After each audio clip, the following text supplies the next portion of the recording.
Fashion. Behind the beautiful advertising, the catwalk glamour, and the billion-dollar business lies a world that those inside the industry do not want you to see, and definitely don't want you to talk about. Dark, dirty, and full of invisible threats, this is a world founded on a toxic addiction that is slowly destroying our beautiful waterways.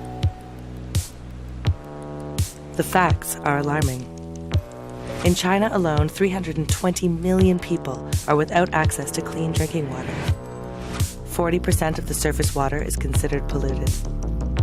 And a staggering 20% of the groundwater used as urban drinking water is contaminated, sometimes with carcinogenic chemicals.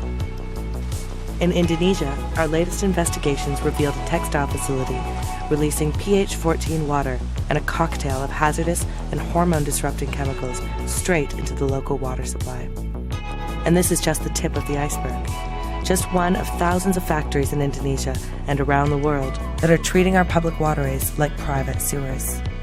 And the problem runs deeper than that. The clothes we buy in Europe, North America, Asia, and elsewhere are all part of a global chain of toxic pollution.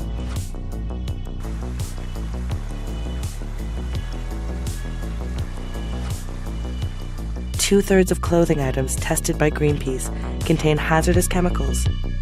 And when these garments are washed, they release these substances back into rivers, lakes, and seas around the world.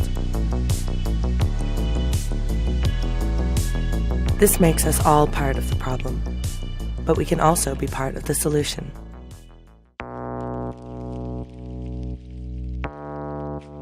Around the world, activists, fashionistas, designers, bloggers, and models are joining together as part of the global detox campaign, united behind a common belief that beautiful fashion shouldn't cost the earth. Over 500,000 people have taken action challenging big brands including Zara, Levi's, and Victoria's Secret to take responsibility for their toxic footprint and eliminate all hazardous chemicals from their supply chains and products. And these major corporations are listening. From luxury houses like Valentino to fast fashion retailers including H&M, big brands are paying attention to the global call for toxic-free fashion. These brands are now beginning to substitute out the worst chemicals. They are also working with their suppliers and the chemical industry to develop solutions, creating a growing marketplace for non-hazardous alternatives. For too long, reckless industrial pollution has occurred in the shadows. By shining a light on the situation, we can accelerate the changes that are taking place. Polluting in the dark is unethical. Polluting in the full glare of the media spotlight is a PR disaster.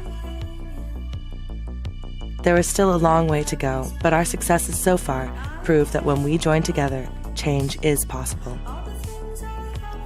Our message is clear. Those brands and suppliers that are transparent about their progress and that take credible and authentic action have an opportunity to win people's trust and loyalty. Those that choose to bury their heads in the sand or try to greenwash their way out of the situation face a more uncertain future. It is becoming easier than ever to spot these toxic villains and greenwashers, to share this information within our networks, and influence brand decisions for the better.